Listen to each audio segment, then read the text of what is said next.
50 વર્ષથી આજ આપણે હમણાં આમ 50-57 જે કંઈ આઝાદી મળી એને એટલો જ ટાઈમ તે પહેલાના આપણે ગુલામ આપણે ઘણા તો પ્રસિદ્ધ વ્યક્તિઓ કે છે 1000 વર્ષ કરતાં પણ વધારે આપણે ગુલામ હતા. 200 વર્ષ તો અંગ્રેજોએ રાજ કર્યું. શરમ આવી જોઈએ. ચા વેચવા વાળી ઈસ્ટ ઇન્ડિયા કંપની આવીને આપણી ઉપર રાજ કરવા માંડી.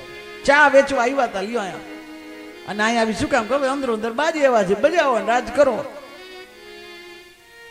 આપણી પાસે સોને કી ચીડિયા એમને ન કહેવાય. આ ભારતને સોનાની ચીડિયા એમને ન કહેવાય. વિચાર તો કરો કે 17 વખત એક વ્યક્તિ અહીંયા લૂંટવા આવે, કેટલું લૂંટે હોનું સોમનાથ. 17 વખત લૂંટવા આવ્યો તો છતાં 17મી વખત આવ્યો તો એ હશે કેટલું એની પાસે સોમનાથ પાસે. આ ભારત યાદ રાખજો. જીવનમાં જે સંસ્કૃતિ પ્રકૃતિ, તમે ગુજરાતના છો તો ગુજરાતી તો પેલા આવડવી જોઈને જોઈએ. આપણે ગર્ભની અંદર, હું નથી કહેતો વિજ્ઞાન કે બાળક ગર્ભમાં હોય ને ત્યારે મા બાપના બોલેલા 250 કરતાંય વધારે શબ્દ એના મગજમાં ફિટ થાય. હવે આપણે ત્યારે ગુજરાતીમાં લલકાઈ રહ્યા, પછી ઓલા છોકરાને કે અંગ્રેજી ભણો, બિચારો કરે શું?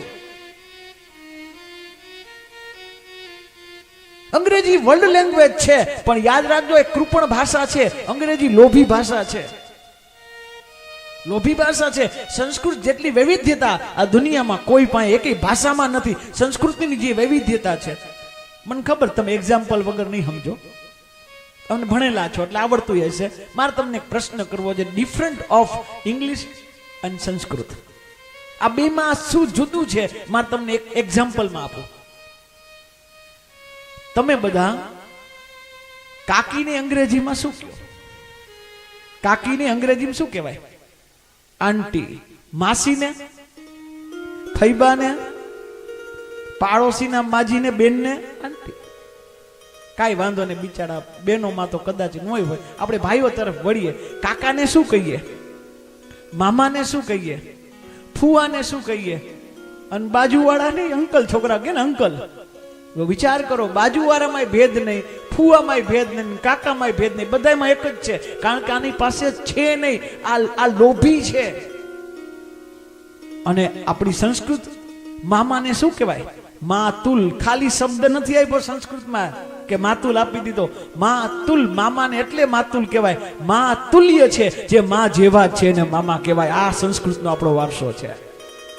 કાકા માટે અલગ, મામા માટે અલગ, બધા માટે. પિતૃભાતા, અનુજ. વિચાર તો કરો કેટલા કેટલા શબ્દ.